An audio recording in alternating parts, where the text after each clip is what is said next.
Okay, picking up where we left off. I finished rendering the trees that we're working on. And like I said, it's at your discretion the colors that you use and even the type of trees that you select. Um, I decided to try to put some ornamental things and just playing with some colors just to show you guys that kind of the colors that you pick are endless. You can go through books and try to mimic different rendering styles. Another technique you all can implement is actually taking trees and rendering them by hand and scanning them and then cropping them out and using those. So it looks even more like a hand-rendered drawing. So that's just another technique that you guys can use. Okay, so now that we have these trees done, we're going to go back to the CAD drawing that I said we'll be rendering. I've added some things to it, and I've completed it, put some people in, and added some texture. And we're going to render this. So like I talked about before, layout is very important.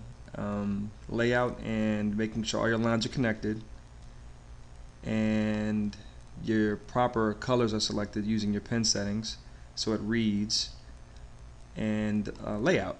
So we're going to lay this thing out and to allow us to print PDFs and begin rendering them on piece by piece. So I'm going to click on my layout. I'm going to go File, Page Setup Manager, Modify. There goes my LDI 2007 again. I'm going to select PDF Creator and maybe DWG to PDF for you. I'm going to select, I think letter is actually fine for this. This is going to be a 10 scale. Select Portrait. Okay. So now I have a viewport. Bring it in. And actually, just to keep things neat, to work clean, I have a viewport layer, so I'm going to put it on the viewport layer. Because it defaults to whatever, when you go to your layout, it defaults, your viewport defaults to the last layer you're on. So I just want to keep my work clean, so I'll put it on viewport. I'm double clicking in it. I want to scale this thing now. So I'm going to type in Z, enter, S for scale, enter, 1/10 XP, /XP. And that thing should zoom and be scaled. Now remember, you pan by holding the I guess the click on the mouse, and it allows you to pan your drawing around. Be careful not to zoom in and out because the viewport's not locked yet, and it'll mess up the scaling on your drawing. So once I have that in place, I'm going to type PS for paper space, enter. So now I'm in paper space again. I want to lock my viewport because I don't want to inadvertently double click in it and forget I don't have it locked and scroll with my mouse and mess up my scale. So you lock your viewport by clicking on it. You right click and display locked. Yes. So now when I double click in it, I can zoom in and out. I can modify the drawing, but it won't mess up my scale. Okay. So now, like I told you before, also another hugely important thing is layer management, making sure you have all of your lines on their appropriate layers. Just makes things easier to turn on and off, and this is where that comes into play. What I want to render first is going to be the playing field. I want to render the concrete, the mulch area, and the grass area here, and then also the planter beds and what and so forth and what have you. So what I want to do is I'm going to freeze. Now I'm in model space. I double click, so this is live. I'm going to type in LAYFRZ for lay freeze, and I'm going to freeze my shrub layers, the people. I'm going to freeze this hatch for now, and the concrete hatch, and the canopy trees. Okay. I guess I can freeze the fountain. Okay. So as you can see, when I froze those things, it gives me some clean lines. I'm making sure they're kind of, well, not kind of, but making sure they're connected. There's no spillage. And I've done this on, no, there's not. This allows me to essentially select these different areas and just, with the magic wand, which you'll see in a second, and just fill. And I can go back on later on, turn back on the plant material, and bring it over as a separate PDF, which you'll see. So now that I have that, I'm typing PS for paper space, enter. Control P or file print. I'm going to click OK. Pop up. Yeah, I've done a trial run just to make sure I'm not off. I'm telling you guys how to do this. We'll just call this new baselines, newest baselines.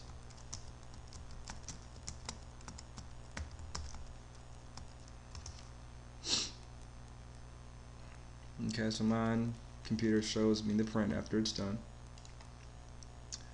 Going into Photoshop, File, Open. I'm going to navigate to the file that I selected, example project. And as you see, whenever I do a project, I try to create subfiles within the file to keep things organized. I'll have my JPEGs, my PDF rendering lines, and PSD files, and AutoCAD files. So I put it in the PDF rendering lines and newest baselines. Let me go ahead and delete these other guys too so you don't get confused.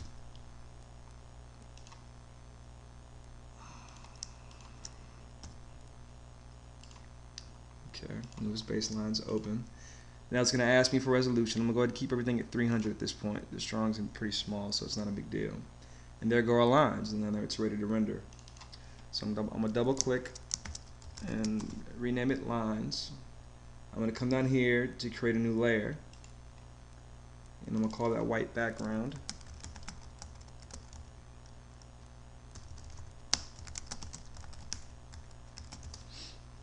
I'm going to bring it below the lines, and I'm going to fill that. Right now my color is white, my foreground color is white. I'm going to select the paint bucket, click on the drawing, and now it enables me to see my lines. You can see they're pretty clear. You zoom in and it's pretty clear. That's why I like that PDF creator. Okay, so now let's begin. We'll bring our trees in a second. Let's work on just doing some fills and then putting in some texture and stuff for grass and the sidewalk in the mulch area. And like I said, your color, the colors you select are completely up to you. I would refer back to just examples of work that you like, either through LA Magazine or the textbooks that you have or drawings you see in studio or anywhere that you like, and try to mimic those colors. Typically what I try to do is go light to dark, the lighter colors being on the ground plane, and working my way up to the trees, which tend to be darker. Sometimes there's some variation, but generally that's the rule of thumb that I try to follow. So I have my lines. What I'm going to do is create a group, and I'm going to call it ground plane colors. Oops, that's not actually a group, it's a layer. Oops. Let's try that again. Ground plane colors. Let's move ground plane colors into it. Let's rename that mulch.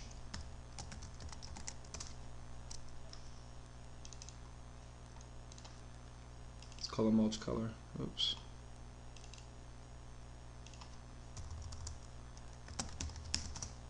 Okay. Now I want to keep my lines actually above my ground plane. There it is. Okay. So now I'm on my lines layer. I'm selecting the magic wand tool, and I'm just going to click in these different areas. Now to select multiple areas, you hold shift, and you see a little plus icon come up beside the magic wand, and allows you to select these areas. And I believe Alt, yes, Alt, a minus sign comes in, you can deselect areas. So I'm going to select all my mulch areas right now.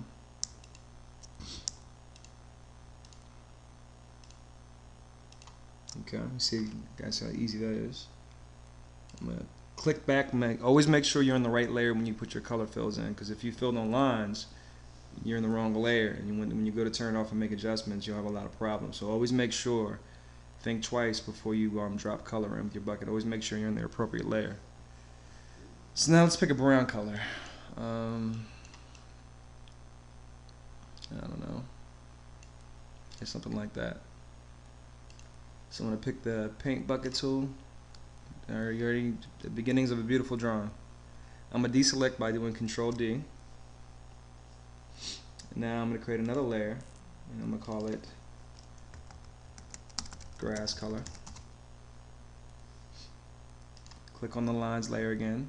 And I do that because if I was on grass color, there's nothing there right now, so use magic wand, it selects the whole drawing. You have to give it boundaries, so if you're like, well, why when I try to select this and get the lines, it's probably because you're not in the lines layer. So back on lines, I click there, that's my grass area. I go back to click back on grass color, and let's find a green.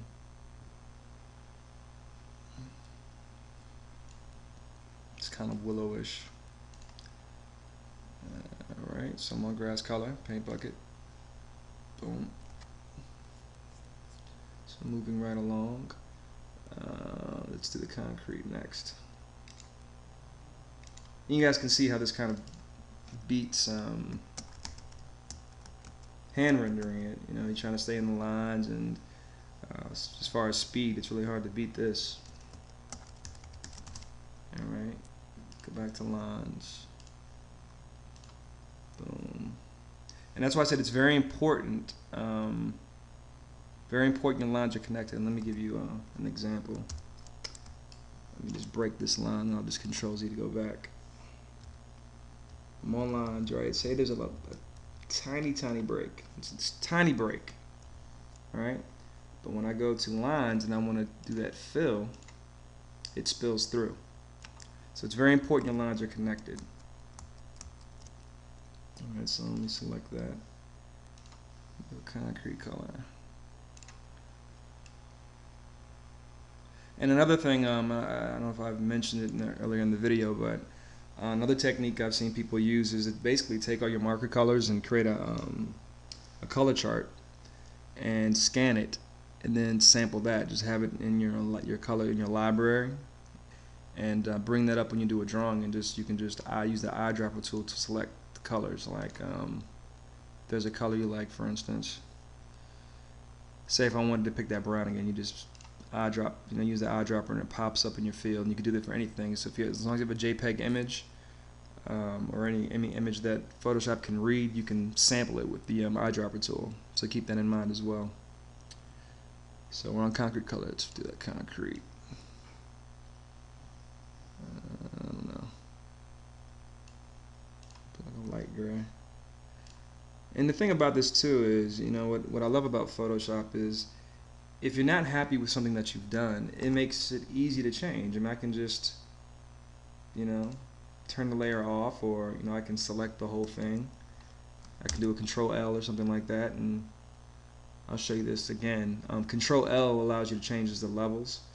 You can select what you want to be white and black in your drawing. That's necessary in this. That's for a future tutorial, but what we will use is this, which is basically it darkens and lightens. And you see as I go back and forth, you can go darker or lighter. I mean, so once you have all your pieces together, if you're not happy with something, you can always adjust colors, which is what you'll do. And when you do things by hand, once it's down, it's kind of down. All right, so I have that. All right, now let's do the retaining wall. Let's just call them all walls. Well, let me separate them because we're going to have some height variation. So let me do outside wall first. Alright. Select those guys.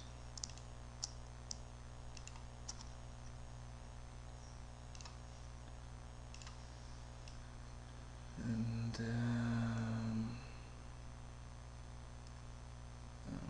something.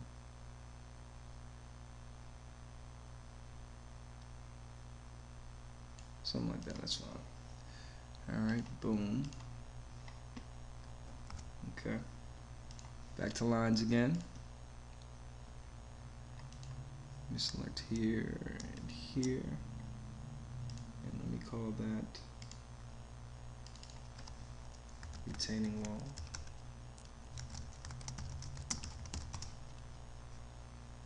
And I like that color. Maybe we'll make it just a tad bit lighter. And like I said, you can always go back and make adjustments, which is probably what we'll do, but let's try to get as close as we can. Alright. Alright, so now you're starting to build a base. Let's get these benches done.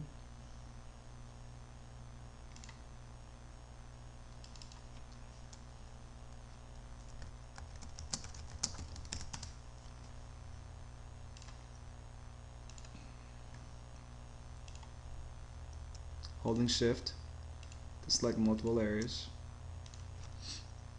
I have a variation of that, make it a little bit darker.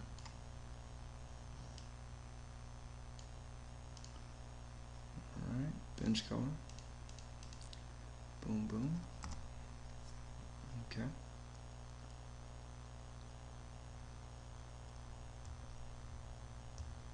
So that's looking pretty good so far. Starting to put our base colors down and see how they're kind of blending okay right now. Let me go back and let me do a now I'm going to do a color up here just because I want it separate from everything else, the building line, because it's going to be the highest line. Still going to have below lines though. Go back to lines, so I'm going to select that. I'm just going to make that black. Now, like I told you before, if you ever want to go back to your black and white, you simply click on that icon and it gives you true black and true white. So black's on my foreground. So I'm going to take the paint bucket tool and there goes my black outline of the building. It's looking good. Alright. Now let me do the interior. And if you forget, like I should have rendered that interior wall. That's actually a retaining wall. These are planners in here. So I'll call that retaining wall. But go back to your lines. I'm just going to click on the inside of those. You can zoom in, Control plus to zoom in. Hold shift to get multiple areas again. And I'm just going to go back to the retaining wall color. I'm going to use my eyedropper to select that color that I used up here. See, I did that. I'm on retaining wall color. I'm just going to fill with the paint bucket tool. Alright. So there we have that. Alright. Now let me show you the first technique. Let's render that fountain. Let's do fountain color. Now, there's tons of different techniques for doing water. It's easy enough just to get on Google and do a search. It's a tremendous amount of information out there on a lot of different Photoshop techniques. But this is one that I learned that I like for water, at least for small areas like this. Go back to your lines. I don't know why I did that. I made a double line right there. That was actually an accident. So let me fix that now. That's something good to know too. You can always delete the lines that you have. They're part of the drawing. So I'm going to delete that. Sorry about that phone call. Okay. So I want to delete those lines. Oops. There. That was actually a mistake, like I said.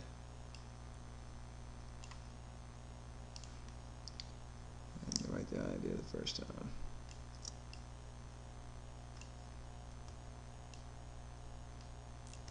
Okay. So now we're going to put in that fountain color. Okay, so I'm back to lines, magic wand, select your area. Fountain color. Now, like I said, there's many techniques for rendering water. You can drop blues in and do some stuff. I'm just going to do render clouds and I'm going to change it. So in order to do that, I select my area, default back to black and white. And I have to find rendering clouds. It's here somewhere, I promise.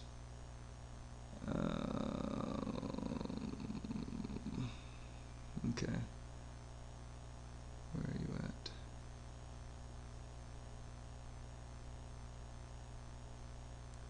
There, render.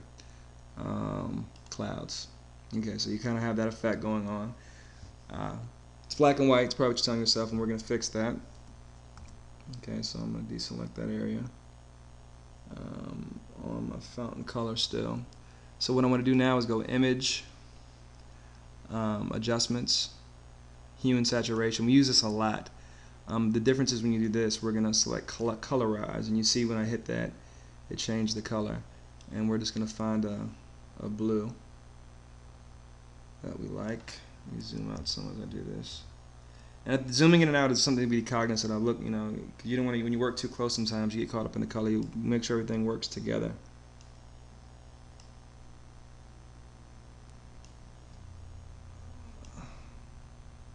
I think it looks pretty good. You can play around. You play around with your hue and saturation, lightness until you get something you like. Click OK. And there goes your water. Pretty easy, pretty fast. And we'll add to that. Let me do around the fountain, that fountain base.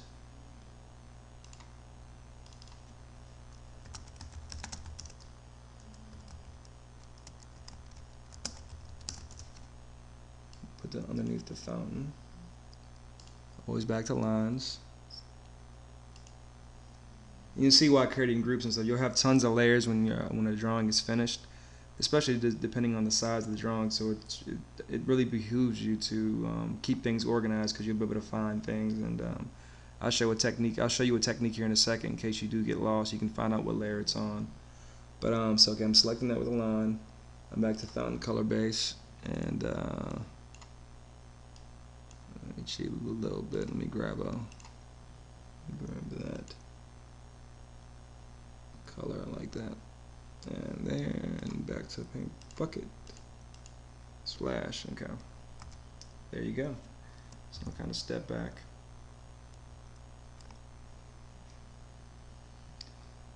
And like I said, if you ever get lost on a layer, if you don't know where you've put it, you click on your move your select tool and go auto select layer up here in the corner. Select that, and when you click on something, it'll bring you to the layer wherever it is. If I click here, it'll jump to mulch layer, grass layer, so it'll show you where you're at.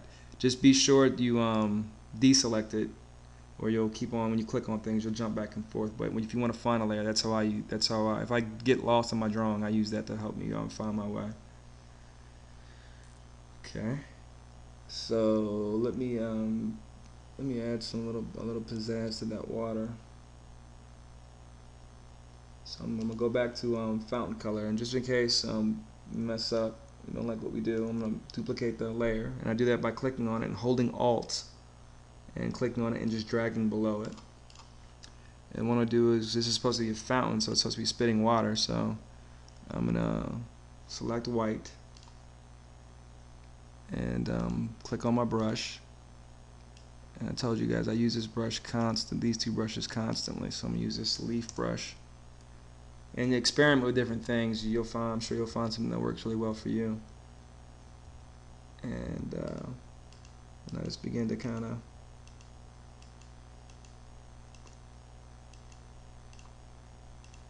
like it's a fountain.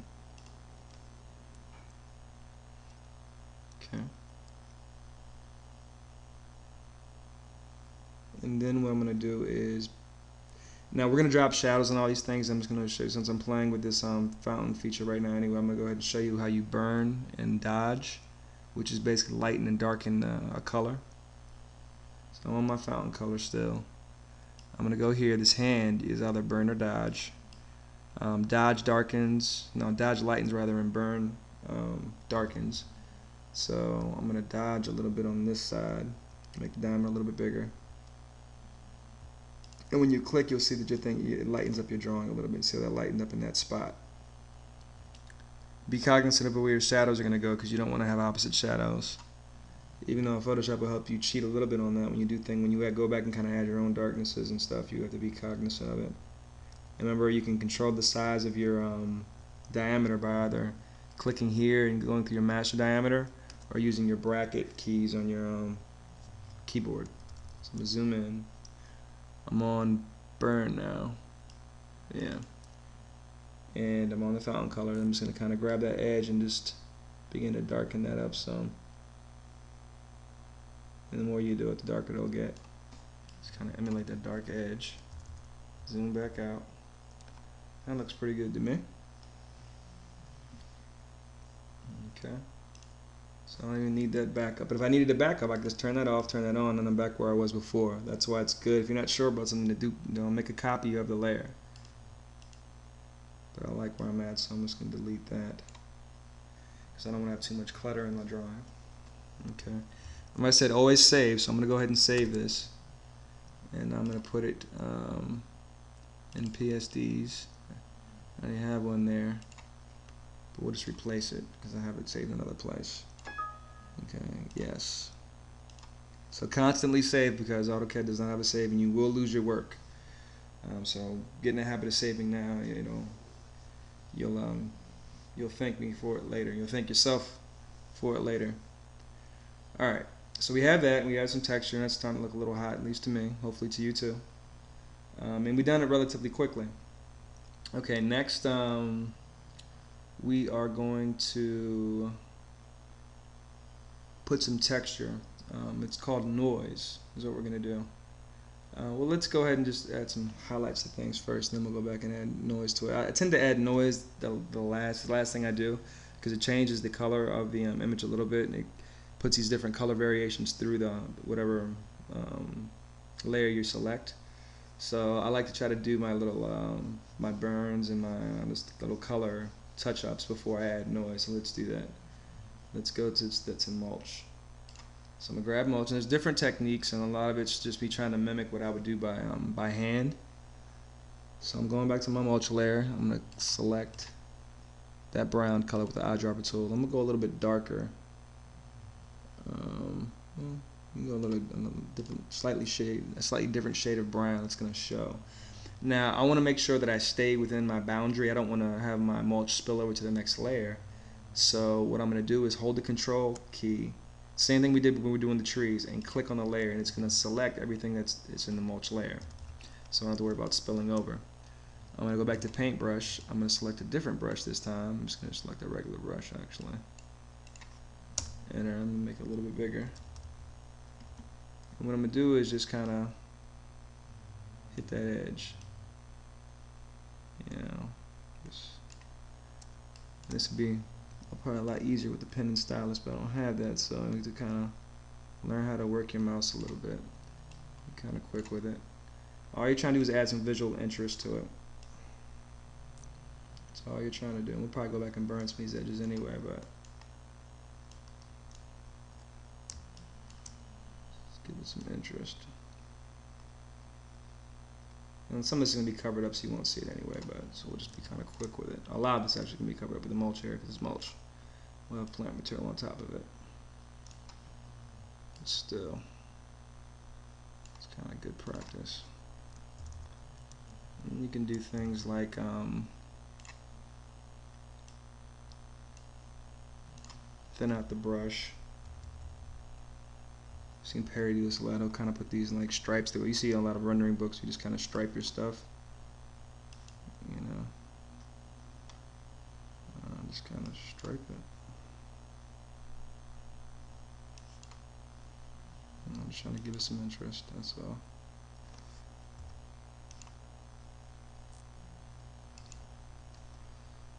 Okay.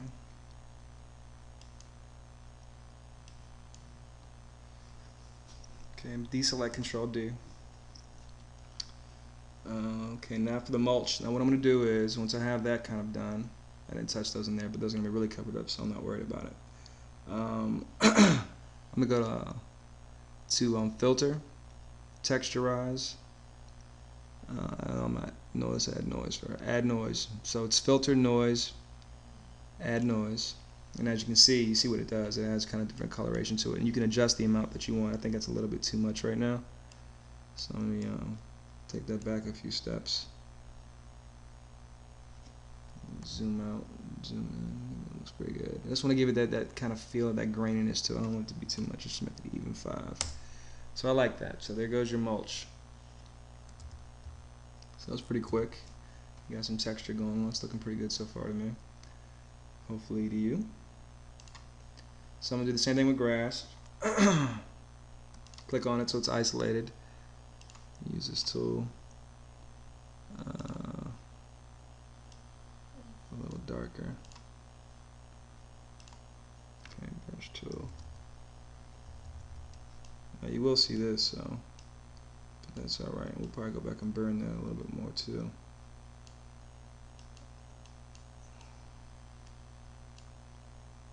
Then I'm going to thin out. Okay. Darker Still.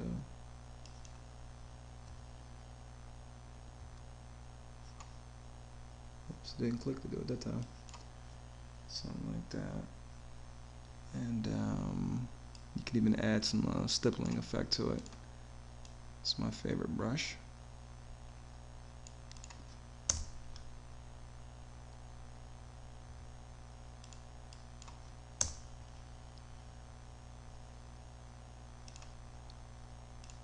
Let me grab that color because I want to kind of match that in my stipple. I'm not sure what size is appropriate. We'll see when we get up here. 30.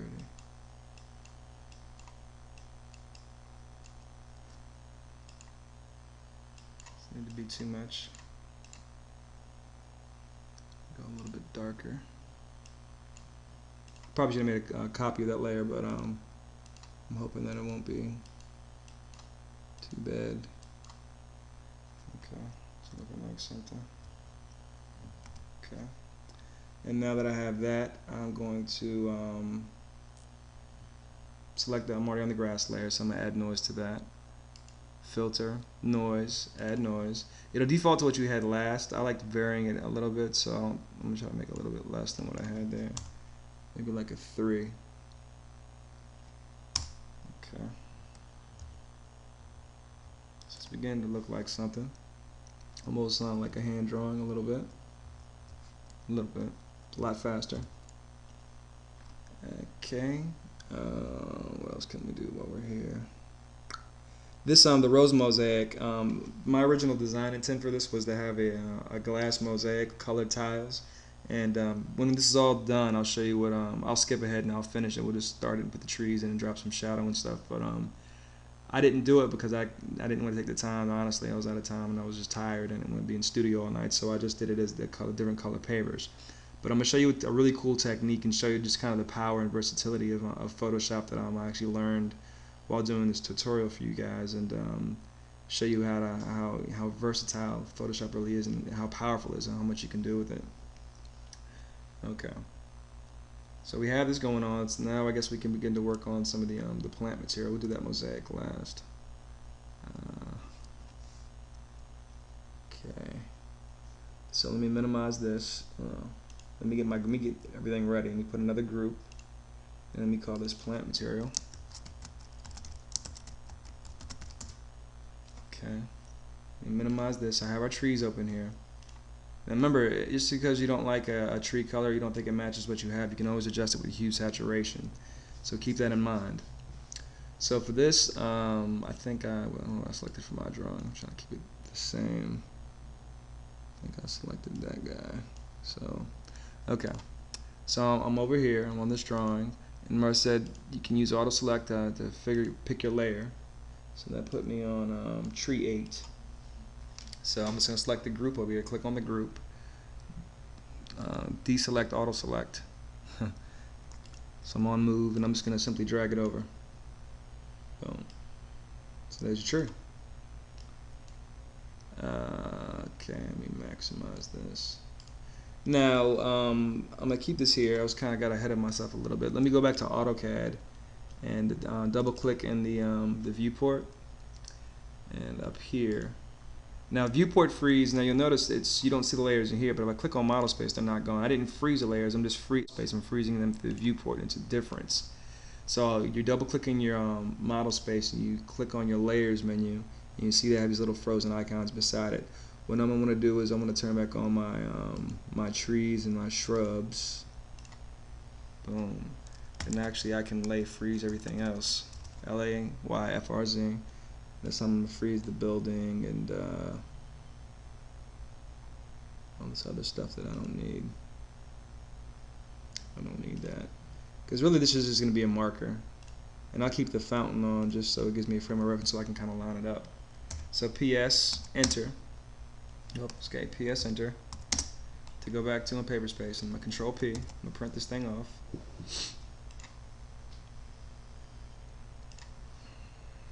And I'm going to call it, so it already defaults back to the last file you saved it to. So plant lines. This is to give you a template so you know that you're not guessing about placement. So then I'll go into Photoshop, and then I'll go File, Open, and I'll go back to PDF rendering lines, to that file, plant lines, open. It always defaults, if you don't close the program out, it'll always default to the last resolution that you used. If you close out a drawing and work on it later, make sure the resolution is the same, because if you make it smaller or larger, the image will be smaller or larger and it won't line up with what you have. So, so I'll click OK. And I'm just going to drag it over. Then I'm going to close it out as not to clutter Photoshop because I don't need it anymore. Okay, maximize that again. So now you see I have my, I'll pull this up on lines. I'll call it plant lines. And we'll turn these off because we're not going to need them. We'll probably keep a couple of them because I'm not putting these trees on multiply, and I'll show you what that means too for this drawing. But yeah, so you just kind of line it up. I guess let's turn that tree off. It's distracting me. So okay, make sure that thing's lined up with that layer. Looks like it's on, but I just want to make sure. Yeah, okay, there you go. Alright, so now we have a plant template, so now we can play. So we know where our trees are supposed to go and all our shrubs. It's already starting to look like something. Okay, so I'm going to turn back on our plant materials layer, my tree. Tree's looking a little big right now, but it's good. It's always better that it's bigger than smaller, because when you start increasing the size of something, you mess with resolution and it can get pixelated, so that's good. Let's shrink this thing down. Let's see what happens when I do it like that. Let me do the whole thing. I might not, on the actual drawing that I did, I decided I didn't want to use that shadow. I didn't even really consider it at that time. But we'll see what it looks like on this one. Still a little big. I'm just Control T-ing like we did before. Control T for transform, holding Shift to keep it proportionate when I scale, and hitting Enter when I get it where I want it to be. Look, I made it too small now. Let's try that again. Enter. One more time. Enter. That's close enough. Close enough. If you're a perfectionist, you can get it lined up exactly the way you want it to be. Just for anything's kind of bothering me actually, but just for time's sake, I'm gonna keep it like that. Okay, so now you see your shadow. Now you have an option, like I said before. If you don't like the way that looks, you can always just turn the shadow off and then drop your own thing. I think for this one, I'm gonna keep that shadow on because I like the way it looks. I actually might just reduce the opacity of it a little bit because I want that mosaic to kind of shine through too. Maybe I'll just make it 70 instead. Okay. Now what you can do, let me just duplicate this right now. Let me show you what you can do though. I told you about merging layers. Let me turn these off. You can merge them now. As a matter of fact, I would tell you that you want to merge them. So I'm just going to do Control E to do that. Click on the layer that you want to go merge down, and hold Control and hit E, and it'll bring those layers together. So now that line and the color are one. And you can do the same thing with the shadow. I'm not sure I'm going to use this shadow right now, so I don't need to make copies of this either because we're not going to merge this shadow with it. So I won't merge it with it, but if I was sure I wanted to use this shadow, I would just merge it. That way I can move everything together. But it's still pretty easy to do. We're going to call this they're maples. They're small maples, so just bear with me. Call them paperback maples if you like. Yeah, for all you horticulturalists out there. Paper bark maple. Okay. What I'm going to do is then basically copy it. Now this is very important. I don't want to copy. There's different ways of copying things. Make sure your layers are selected. You're on your move tool. You hold Alt and just drag over. Okay. And then you have a tree. And this is the power of Photoshop too, because once you have one thing, you just keep on dropping it basically. Now you see how it made a copy of everything that I had. Now, I don't want to keep on making continuous copies. So in order to alleviate that, I'll just select these and I'll highlight the layer. I'll select it with the selection tool. And now when I click back on my move tool and hold Alt, it'll keep it on the same layer.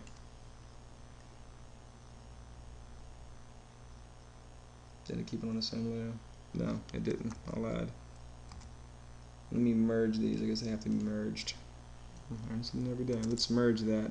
So now that shadow and the tree are one. So now when I'm on that layer and I select and now hold the Alt, it'll keep it on that layer. Yeah, so I'm not lying to you guys. Promise to know what I'm doing somewhat. Alright, so the reason why I do that is if I didn't, you would have all these multiple copies, and it's not a big deal because there's only 4 trees here, so it would just mean 4 paper bark maples.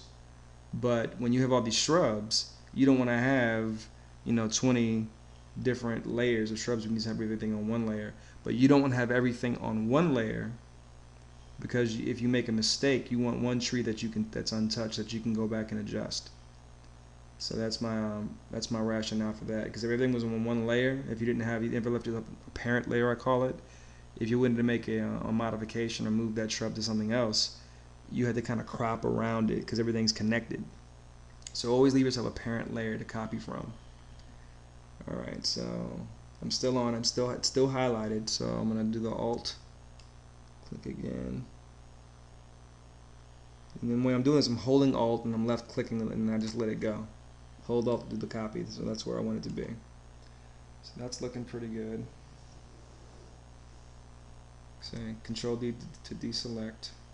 Or if you want to move it again, you have to select the whole thing and use the move. Let me move it up a little bit actually. Okay. And Control D to deselect. And you can kind of check how things are going on. Just turn your plant lines off. And even though I made that a blue on this scale, it's not popping enough for me, the thickness of the line. So what I want to do is go to my tree color and I'm going to select stroke. Okay. And as you see, when I select stroke, it puts a line on the outside, and you can select the color of that. So I'm going to make it black. And here allows you to modify the size. I think 3 is appropriate, so I'm gonna click OK.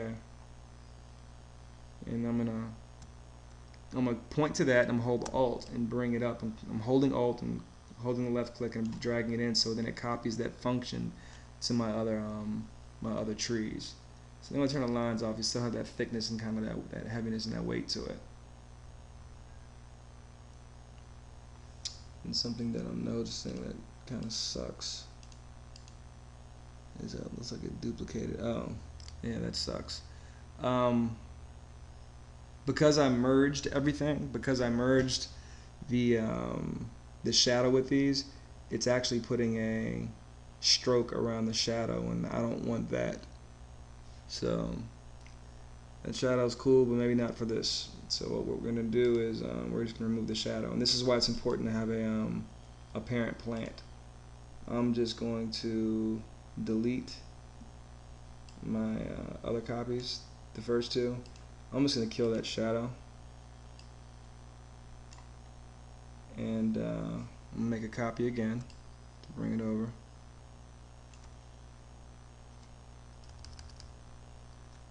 And I'm going to select it. Hold Alt and click and bring it down so it's on that same layer. Okay. Control D to deselect. So there you go. And they have trees. And for shadows, we'll just double click back on it, and we'll click on Drop Shadow like we did before. And we'll increase the size of it, obviously. Make it a little fuzzy as it comes out. It's trees. Click OK. And I'm actually going to drag this function out because you'll double up on stuff. So if I do one thing to a layer on a function and I want it for the other one, I'll just delete the old function that I had and just duplicate it straight into it. So I know everything's consistent. So there you go. Now you have some trees.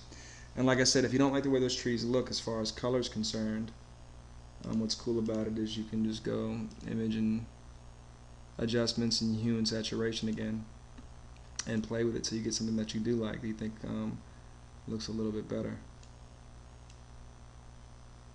And I actually like that. So minus 16, minus 14.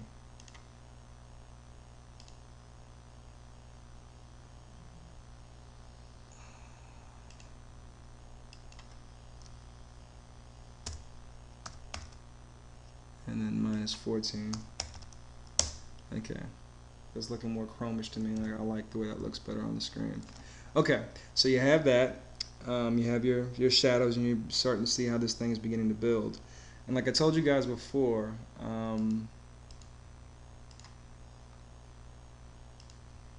for your shrubs, I basically just pull these guys over. Let's do a shrub line. Let's use him. I'm gonna click on that auto select. Click on this guy. See, that's tree 1. So I'm gonna click on the group. Oop. I don't want the shadow. I'm just gonna use these guys by themselves. Oh, I did a pink. Why did I do that? Alright, so I'm just gonna go with the line and the color, and I'm gonna drag it over. Okay. I'm going to merge those with Control E. And we'll call it apricot rose shrub. And I'll put it in its own layer. So I have my paper barks by themselves, and I'll do another group within the group, and I'll call this apricot shrubs. This is cool. I think it's cool to label your plants as you go, so you can keep track of what you have, and if you don't have your labeling done, you still can kind of turn things on and say, yeah, okay, that's what I had. And so it's always good to label as you go. Okay, so that's merged. You see all the lines and everything together. I'm going to do a Control T. Let me turn back on my plant material line so I can see the size that I want to get. And I'm going to work on these guys first. So I'm going to do a Control T again. Hold the shift to get it to scale proportionate. I'm going to bring these guys down. Enter. It's a little too big. Get these guys down a little bit more.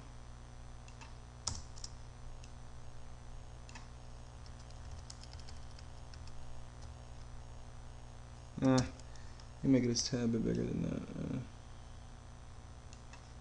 that. Okay, that'll work. So there you go. That'll be my apricot rose shrubs.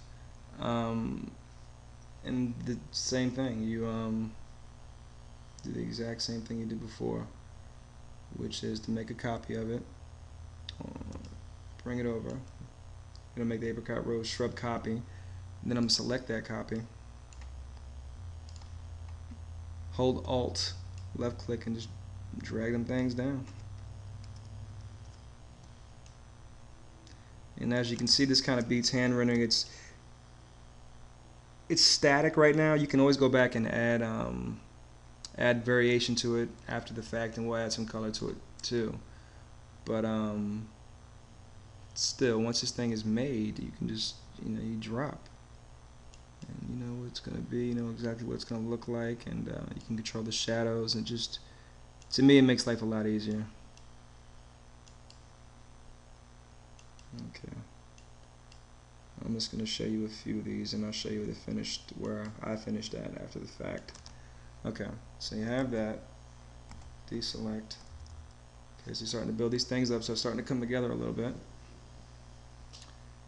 And say I want this to be a little bit darker, actually. So now you can do the Control L and go darker.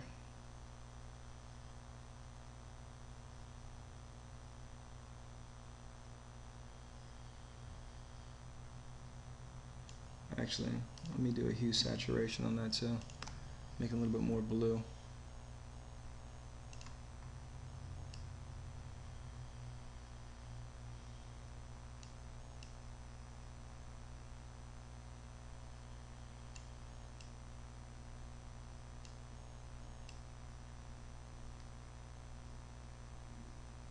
Yeah, I like that.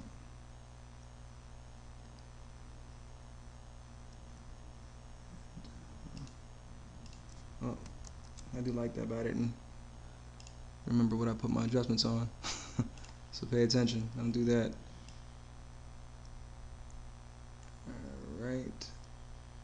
Like that. It's probably good you do this with the parent plant. You can just copy that.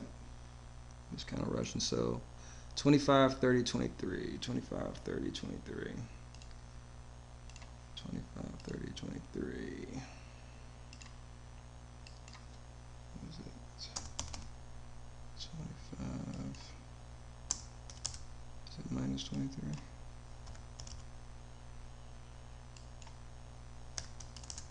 There it is. Okay, so now they're all matched. Now what you can do is go back and just kind of put some variation into it. I'm going to make these appear like they have blossoms on some flowers, so I'll go on my apricot rose shrub, that first one. Now, like I said, you could just do everything the first one and copy it to be even faster, but I'm trying to give it a little bit more variation because I've been showing these things to my friends and they were like, it's too static. They've been crying about it being too engineered, too computer generated, but that's kind of what it is. But I'm trying to make them happy because they do bring a point. They make a pretty good point. Sometimes these things can get a little static, so it's good to always zoom in and out and try to do little, techniques to give it, some looseness because people tend to like that. Okay, so I'm going to add some flowers to it by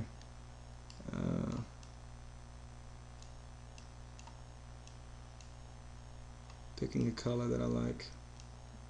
We'll just add pink. Okay, selecting your brush. I'm going to go to the leaf tool. So I'm on my first one, which is here. I'm going to reduce the size. Just kind of give it some character. Okay, almost looking like a flowery type shrub. And do the same thing with these guys. Just kind of spill over. And like I said, if you don't want to, well, you don't care about it being the same, then you can always go back and just kind of do your own thing. Just do one on your parent plant and just copy it over. You don't have to do it like this. Because at the end of the day, I guess it'll still look good, but it's not a big deal to do it like this either.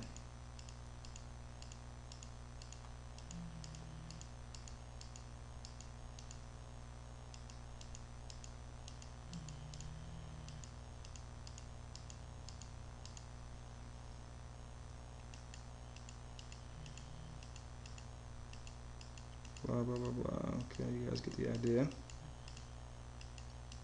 Okay, bam. So you zoom out. It's looking pretty good. Okay. So I have that, and then you want to drop your shadows. Double click on it. Drop a shadow. Some distance in. Looks pretty good. And I'm just going to copy it over. Hold on it. Click. Hold Alt. Left click and just drag it down so it's on your parent one too. So now, if you don't finish all the shrubs at one time, I'm just showing you the shadow because I'm not going to do all of them. It'll take too long. You guys get bored. I'll show you. Okay. So say I don't want to make a copy of this because it's a bunch of them. So I'll go back to my parent plant and then make a copy of that.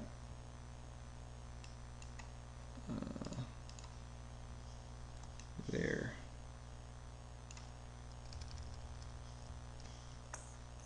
Okay. And actually, when you do it like this, it might be fine. Sometimes it'll double up a function, it'll double up a shadow when you pull it in together. But I guess as long as you select it and highlight it, it should be fine. Well, no, I'm right. Okay, so it's not doubling up the shadow right now, but I don't want to have another layer. I just like to work cleaner than that. So you could leave it like that, and that's not a problem. You won't double up. But if you merge your copies together, you Control E. See how it got darker? Your shadow, you double up on that function. And the way to avoid that is just taking that function off, dragging it to the trash. Just hold left click and click on it, drag it to the trash. Well, it's still off. So yeah, when you did that, it kept the shadow on. So in order to avoid that, just turn all your shadow effects off until you're ready to, everything's done, you want to drop it. Just get all your plant material down first. So I'm going to show you guys that. Okay, so there's the first row of shrubs. Pull another one over. Show you guys.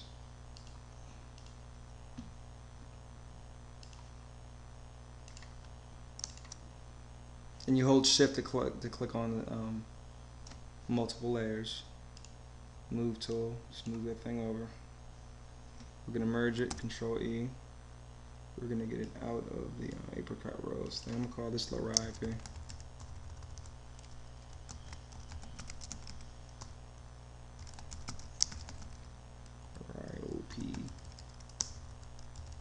Okay. I'm gonna Control T that. I'm gonna make it smaller. Make it real small.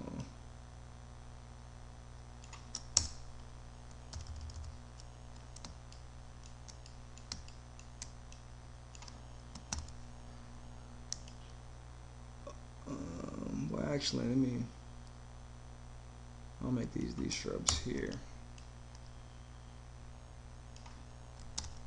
For the Laripe, rather than pulling over a tree to use and reducing it because they're so tiny, I'm just gonna use kind of the same technique that I did to make these. I'm just gonna do it here. So actually, we'll call that, I don't know what that's gonna be. We'll call it some shrub for now. I don't remember what I called it. But let's do a Laripe now too.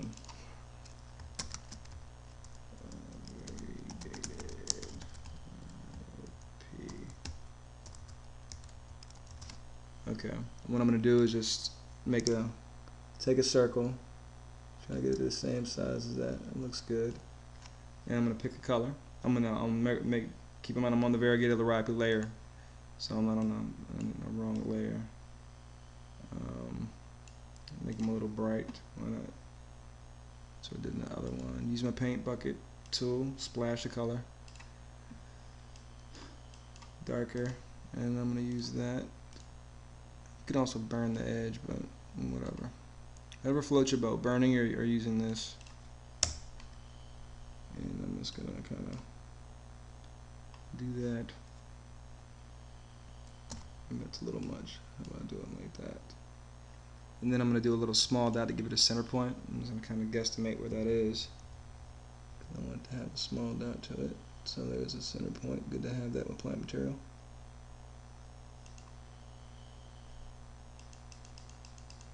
There you go. So now I have a Laripe, and what I'm going to do is, it doesn't have an outline, but I can always add a stroke to it like we did before. Make it black, and make it like 1, so now it has a stroke to it too. And what's cool about it when you begin to do it, and copy it the same way. We'll make a copy of it first. And make a group.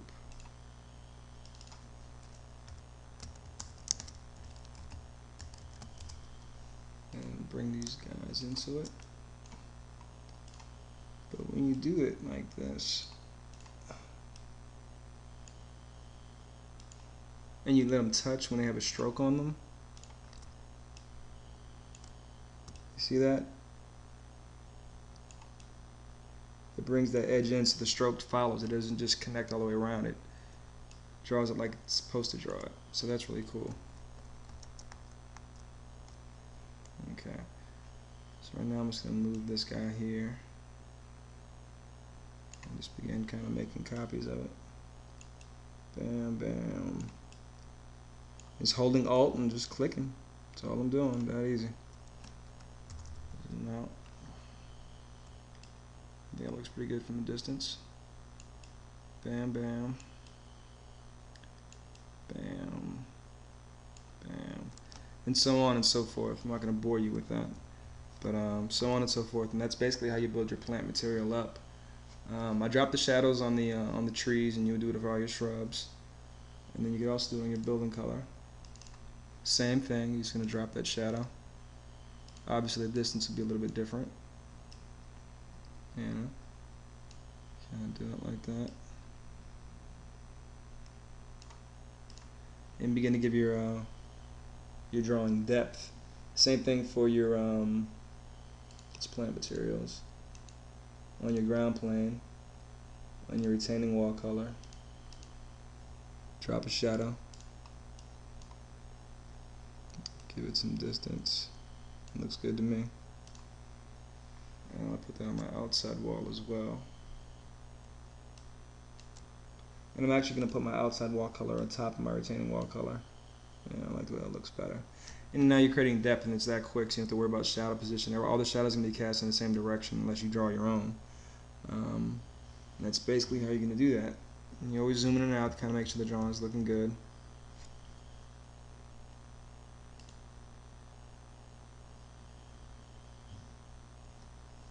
And as you see, the long way to go to put shrubs in, but you kind of get in the general gist of what we're trying to do. And like I said, if you don't like the way a color is looking, you could always do a hue saturation or just darken it like the mulch. I think on my other drawing I ended up darkening the mulch out. I think I wanted it darker to help things pop, so boom. And there goes your mulch, that quick to make a color change. Okay. Alright. So the next thing we're going to do, I'm going to show you a cool technique to take an image. I'm going to show you just one of the minis that add texture besides noise and the defaults that Photoshop has, and I'm going to take an image of a flower basically, and I'm going to make it into this mosaic that I want below my fountain feature. Also, I didn't bring over my my stippling, or I can do that before I do the next section. I guess let's do that so you can just see how I do that. Same way, back in Photoshop, or AutoCAD rather, and I'm gonna turn on my hatches, my proposed sidewalk hatch, and there's another hatch here somewhere. Yeah, proposed wall hatch, and I'm just gonna isolate that. Lay ISO. That, and just that to give me a marker, so it makes it easier for me to set it. PS, enter for paper space, Control P.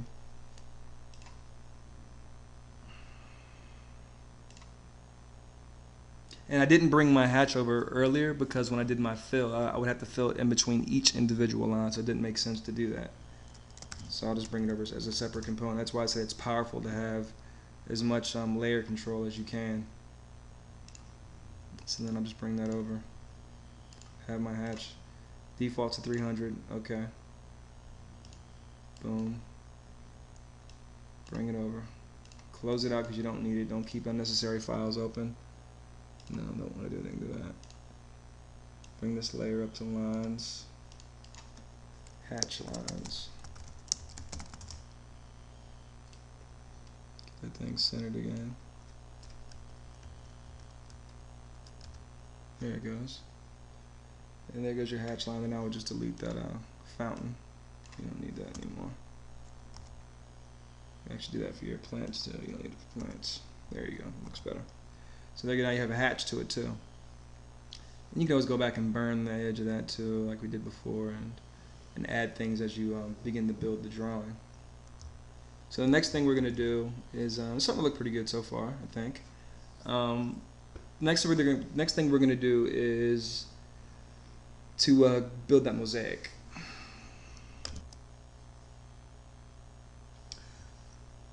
Okay, so what I have here is a picture of a rose that I got off Google.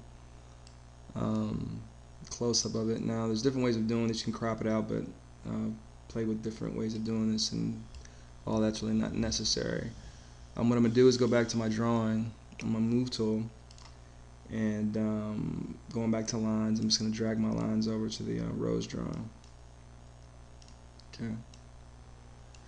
Now, the background right now is locked. If a background is locked, you can just typically just double click on a layer and give it a name, and now it's live. So what I'm going to do is I'm going to scale this rose to my rose kind of outline I have for my mosaic. So I'm going to hit Control T. You use Control T a lot if you haven't figured that part out, and kind of get it to a point where I like it.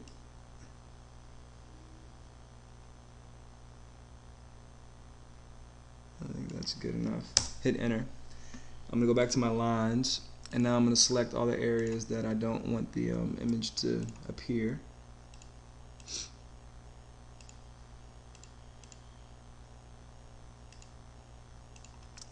And click on the image, hit delete. So there's still some other stuff. Go back here and click there, and there, here. Delete.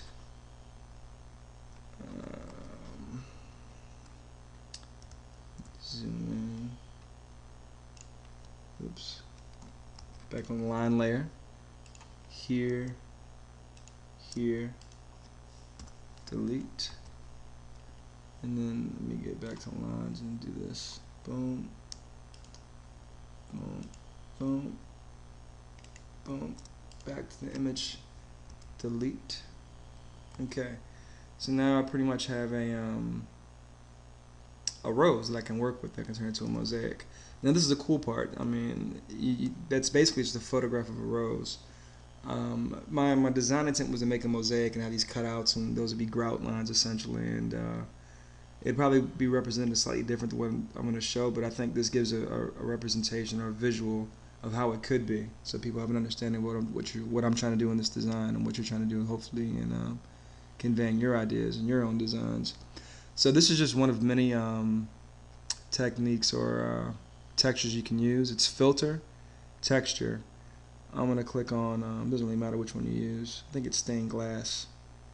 Yeah, but there's different ones. You can use crackle, and you see how it changes the image, gives it different effects. Grain, mosaic, texture. I'm going to use stained glass. I like the way that looks. That works for me. I'm going to reduce the border thickness so it's not thick. I want it to be thin. I'm going to decrease the cell size a little bit so it's smaller tiles that are being used. Not that small. Yeah, that's probably good. And you can put light intensity too. You can make it lighter or brighter. Yeah, it looks pretty good right there. I'm going to click OK. You see how fast this is, and I mean, I didn't do this when I was in school because I didn't want to spend hours with a marker trying to replicate these different colors like that. So you see how fast we did that. Now what I want to do is just on that layer, I'm just going to drag it over into my drawing. Maximize that now. I'll call mosaic color. I'm going to bring it to my ground plane stuff. I'm going to put it below the border fountain. And I'm going to move it over. Zoom in to make sure this is right.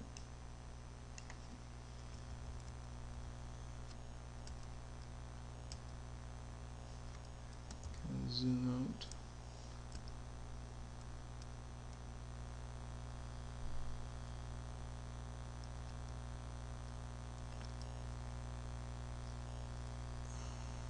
Just playing around with it, trying to get it to be perfect or close to it.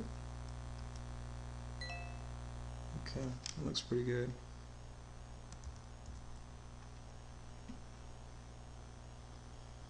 Looks pretty good to me. So now you have a mosaic right in the middle of this piece, and it gives it a lot of depth and interest. People are like, wow, how'd you do that? You know, I think it gives it a lot of character and a lot of visual interest. And like I said, you can still manipulate this and change the color and stuff. What I noticed that I didn't do was add a shadow to the fountain base. So I'm gonna go ahead and remedy that right now. Just to give that more depth. Put some distance on it. Uh-oh. Fountain base color. Why is that not working? Let me zoom in and see. Let me make sure I put it in the right layer. Oh, okay. Apparently I didn't do the right layer. Yeah, so that just goes to show you to be careful when you drop colors, because that's supposed to be the base and I have it on the fountain color. That was a mistake. I can fix that though. Let me go back to lines and click here, and I'll go back to fountain color. Let me delete that and go back to base. Let me select the color. I'm on base this time. Let me drop that in. There you go. Deselect. And now let me drop a color. Drop shadow. Okay.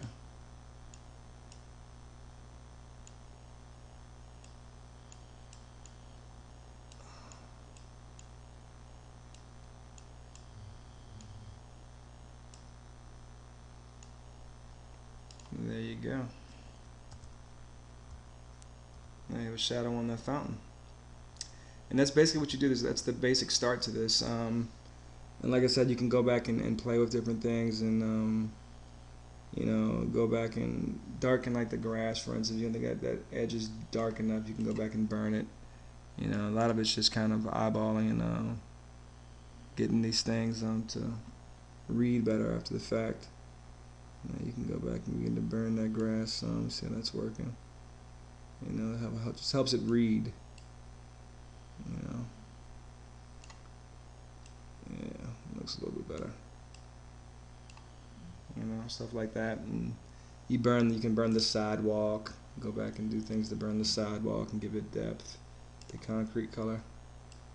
You know, around the edges and stuff. My flow's down a little, my exposure's down, so it's taking me longer. You know, stuff like that. Around the mosaic is probably a good idea. Help pop it out. This is basically it's the same techniques you use when you're rendering your own plans with marker. You know, there's nothing really new and unusual. Just you're doing it with a mouse. You know, little things like that begin to give it interest, though. You'd be surprised. And that's basically how you do it. Like I said, I'm not gonna bore you with going through the whole thing. That's basically how you begin to do it, and you can play with different techniques and different brushes and stuff to get it to look the way you want it to look. Okay, so that's that drawing. Right now I'm gonna pull up a excuse me, the finished drawing that I have, one I'd done earlier practicing for you guys. Where is it at? That's another thing too. Keep the files, keep your electronic files, and keep scanned copies of your work, because for your portfolio, you want to be able to go back and change them, modify them. That gives you a good base project to work from. For my portfolio, I have some stuff from working professionally, but not a whole lot, because I was doing a lot of construction documents, a lot of redlining, boring stuff. So a lot of the projects that I'm doing for my professional portfolio to try to get into grad are basically projects that I did at A&T, and I'm just redoing them. So keep that in mind. So I'll pull this up. So this is what I came up with. This was my finished project. Tab this thing out. To the left, you see the one I did while I was in school. It's hand rendered. I modified the design a little bit. Like I said, the original design intent was to have glass mosaic. I got lazy, and I didn't want to be in studio forever. I was frustrated and ready to go home. So I just ended up rendering it like pavers. But the rest of the design is pretty much the same. It probably took me, I don't know, 3 hours maybe. 2.5, 3 hours to render the one on the left. I think it was like on a 36 by 24 board. Was it that big? Might have been smaller than that, but I think it took me about 2.5, 3 hours to get the thing rendered. And I scanned it in and all that stuff, and then to put it in CAD, and it came up pretty good. I was happy with it then. I still think it looks pretty good. There's some things that I cheated right there. I didn't feel like rendering it. I just used the shadow as an excuse not to render, and I was getting kind of sloppy with some stuff. But overall, I think it looks pretty good. I like my one on the right a whole lot better. Some people complain, and they think it looks too perfect. You don't have the same variations, and these are kind of irregular, and yeah, that's true. But to me, in my mind, that doesn't really matter. I can work to get to that point. I did this one on the right, even taking into consideration the learning curve I did the mosaic and do some of these things to get it to look the way I want it to look. It probably took me, I don't know, an hour, maybe that, and that was with the learning curve. And you saw how fast we were putting the one together. We were doing together. I was showing you on the video. So once you get these things done, it just kind of really flows. And a lot of it was trying to get my shrubs together. But now I have these shrubs I can use, and I can add them to my plant library. I'd go back in and just create one for trees or shrubs, maybe just in the same file. So in the future, I can just pull these shrubs out, try to manipulate them and change them and stuff. So that worked out really well for me. You see that I've added some a few more things than you guys don't have. I can put some people in, and it's the same thing. All I did was I took them out of AutoCAD and the line work and rendered them, and then just brought them into the drawing. But it gives it it gives it definitely a feeling of scale, so you can see what's going on a lot better with people. It's always good to add things for scaling your drawings if you can, vehicles or people preferably, to give your drawing some life. But you can be the judge. Even if you prefer the one on the left better, you certainly can't deny the strength and the flexibility of the one on the right. And because I can make, that's another thing about Photoshop I can't speak enough about, is the ability to make changes. I can make changes a lot easier with this image on the right than I can on the left. Once the image on the left is done, I have to actually render a whole new section and scan it. It's doable. I've seen firms do it before, but it doesn't make sense to me. The whole point of having a Photoshop or having a rendering is to convey an idea. That's all you're doing. You're conveying an idea. Some people are paint a prettier picture than others, but at the end of the day, we're just conveying an idea. The most important part are actually the construction documents, how to get the thing built. I hate to say, but it's the truth. Good luck on your work.